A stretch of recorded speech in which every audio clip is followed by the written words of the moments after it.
Okay, thank you for listening to this episode of Screener Spotlight for Bloodhound Pix. As always, I am one of your hosts, Craig. I'm Kyle. And I'm Josh. And this week we are going to talk about two movies that we got as screeners fairly recently, and that is from Dances with Films, the film festival, the movie Hawk and Rev Vampire Hunters, and then 12-Hour Shift, which we got, I'd say it was at Fantasia, but we got it as an individual, or I guess, right? Would it be with Fantasia anymore? Who knows? I don't know. But we got it. It was at Fantasia regardless. Yes. And so, first off, let's talk about Hawk and Rev. Kyle, if you want to give the synopsis for You son of a bitch. Sure. Or I could do that one. No, this that's one, fine. if you want to do 12-Hour Shift. No, you've already thrown me under the bus, Craig. Hawk and Rev is a vampire comedy, keyword comedy. Basically heavy on the comedy. Heavy on the comedy, lots of comedy. It's basically about two best friends that are these oddball characters. Hawk is a security guard who still lives at home in the yard in a tent. And he has anger management problems, and he killed a vampire while he was in the military. No one believes him. So he got dishonorably discharged. Yes. Yeah. And then Rev is his best friend who's like a vegan Tai Chi enthusiast. Pacifist. So they discover some vampires in their town of Santa Muerte that they think they need to kill. And it's all, very Lost Boys inspired to some extent. Okay. No, that's probably as good as a synopsis as we would give for it. Because the movie itself is something that, they basically there's been this big trend, and we've talked about on the show, where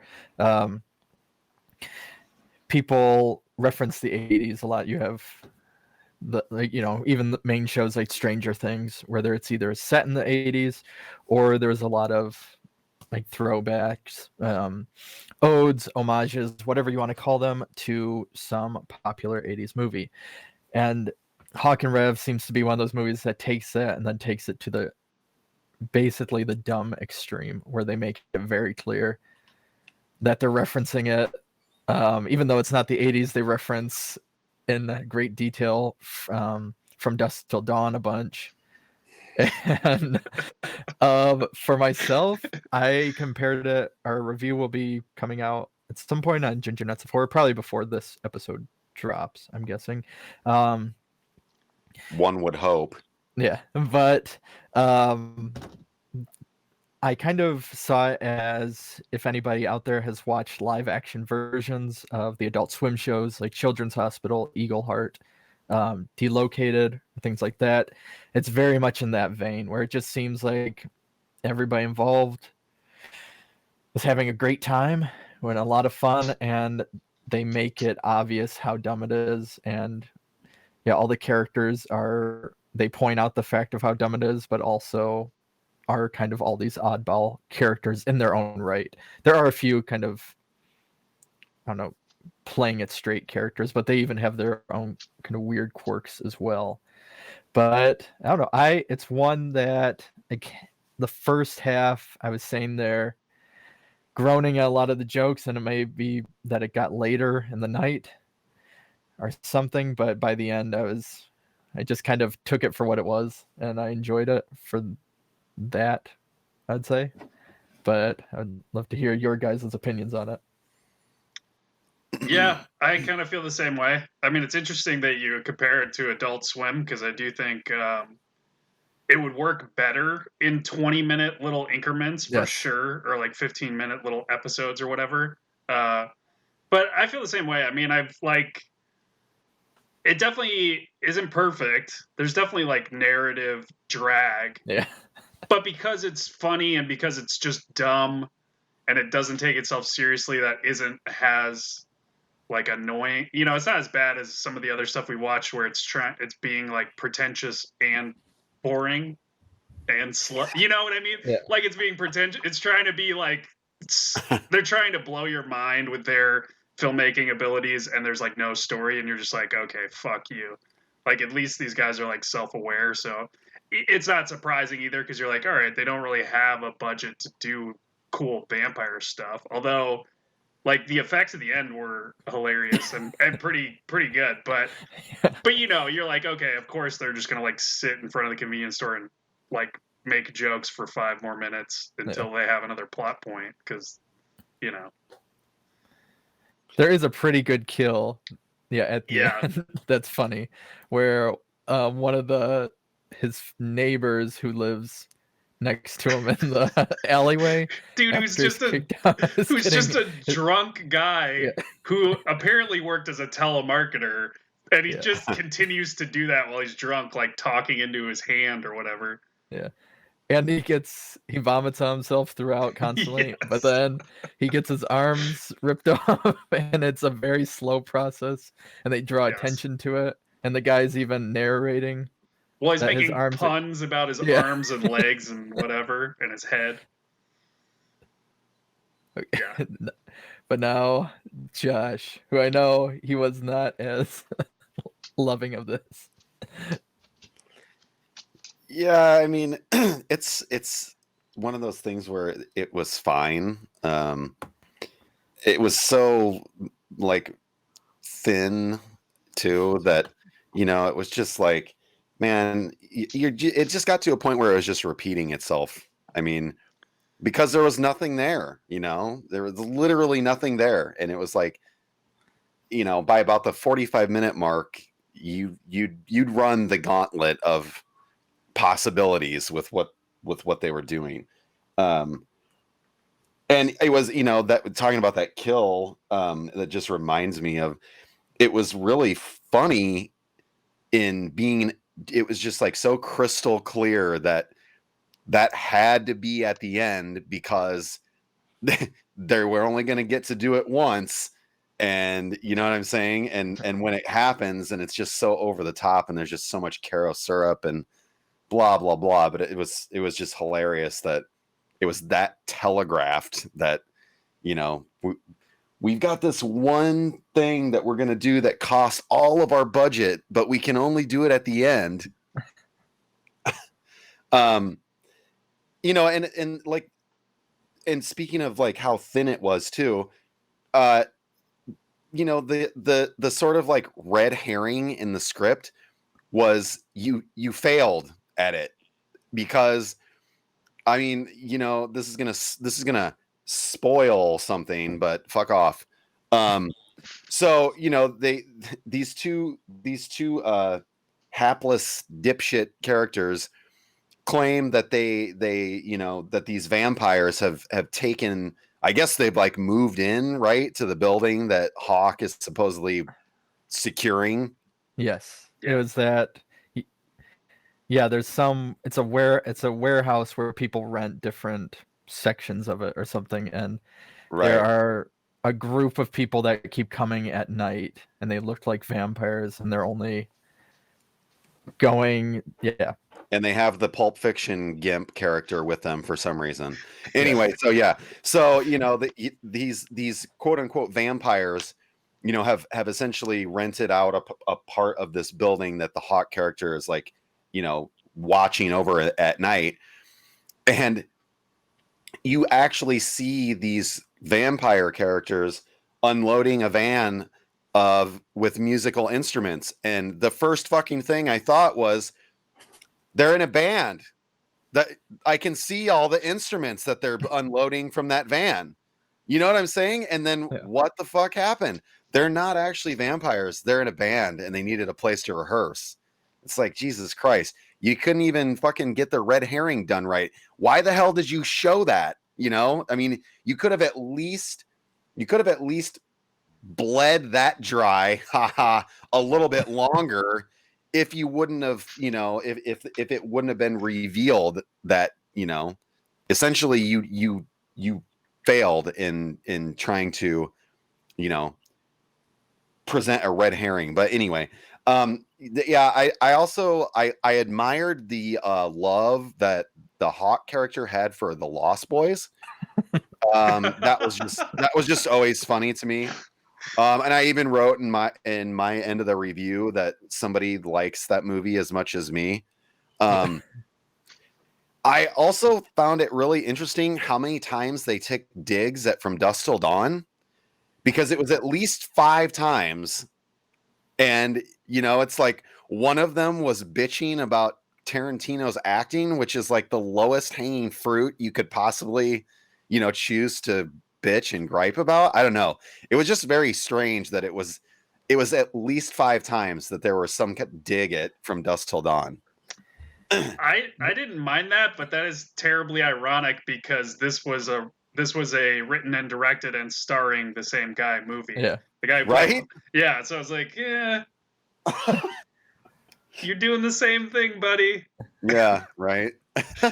There are also, I will admit, yeah, there are several jokes that are recurring. There's also the steak one. So Hawk has a steak. Yeah.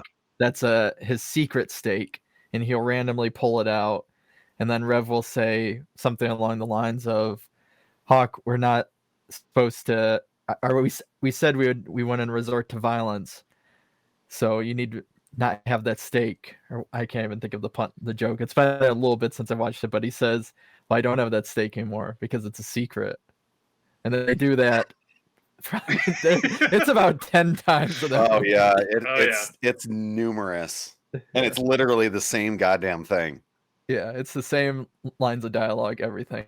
And so again, when watching it, I don't know if it was one of those things where, because the first few times were groans, or we're like, oh, okay, but by the end, I think I was more willing to laugh at, or at least chuckle at it a little bit more, because it was like, of course, this is what we're watching. This is the kind of dumbness of it. I guess I don't know how to even explain it. You get mentally beaten to submission, and you're just like, all right, this is kind of funny. This joke again, all right. I was talking to Craig about it, and it also feels like the Hawk character is just the Danny McBride stock character, but it's not played by Danny McBride, and it's not that good of a script. So, you know what I mean? I mean, it's just they're doing someone else's shtick, not as well, which it is what it is. But if they had more budget, or they cast people like that, I think they definitely would have cast Danny McBride as in that role. Yeah, but even Danny McBride, not in everything, but in some of his shit, he would have played it bigger and better and like more emotional range where it would have worked better, you know? Yeah. I thought that the 2 actors who are virtually on screen for the entire film, I thought that was probably the best part of it, because they did have really good chemistry together, and they played like the hapless dipshit, you know, moron characters very well. So, you know, it's funny now that you're talking about like a professional hapless dipshit actor like Danny McBride, and how if that would have just taken this film to a whole nother level had it been McBride. Yes. Well, and I agree. Like, I liked those guys. They did a good job. Yeah. It's just you could see like, oh, this could be more. Yeah, it definitely feels, I mean, through and through.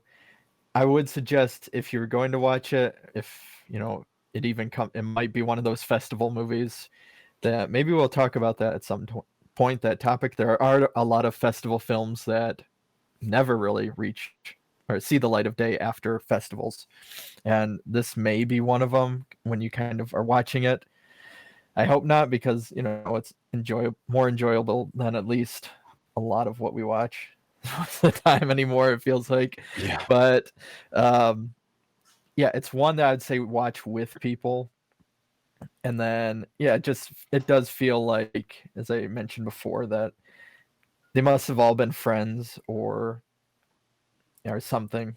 That's just a bunch of people that got together to make a movie, because it doesn't there really doesn't seem to be any. I mean, it's professionally done, but that sense of professionalism, if that makes sense. Which which is like a asset, I think, for what they're doing. It helps it a lot. Yeah, it makes you kind of like it. Okay, so next up we have 12-hour shift. So Josh, do you want to take that synopsis? Let me dive right into 12-hour shift. So Josh didn't fucking see 12-hour shift. So what Josh is gonna do, Josh is gonna mute his microphone and sit here and just listen in awe to Kyle and Craig talk about 12-hour shift. Okay. I want Josh to just walk away for 30 minutes. Josh just goes and smokes a cigarette. I mean, I guess I could. I guess I could get up, but I want to hear what you guys. I want to hear what you guys have to say. Okay. So I'll just mute and I'll just continue to look really handsome on the camera. All right. So 12-hour shift is about basically a very worn down nurse named Mandy who is helping out her, not even really her cousin. They're technically cousins by marriage, but is helping her out with selling organs on the black market. And so this cousin, who I guess in theme with Hawk and Rev, is very hapless, and she ends up forgetting the organ and losing it. And so the people she gives them to basically tell her, you have 1 hour to find a new organ or we're going to take one from you. And so she goes back to the hospital to get Mandy to give her a new organ. But that's kind of the main plot in itself. The rest of it is just you're witnessing Mandy deal with a ton of issues throughout this very lengthy overnight shift that she has, where have all kind of been rooted through this single incident, but then it moves to the fact that there's a prisoner who's there because he tried to commit suicide, played by David Arquette, and there's several other kind of crazy, wacky characters, and and that's basically it. For the most part, it's directed by Bree Grant, who is known for doing a lot of indie horror acting, and that's mainly what she's known for. But I think she also has some writing credits and stuff like that. But this is her first directorial debut. So Kyle, what were your thoughts on 12-hour shift?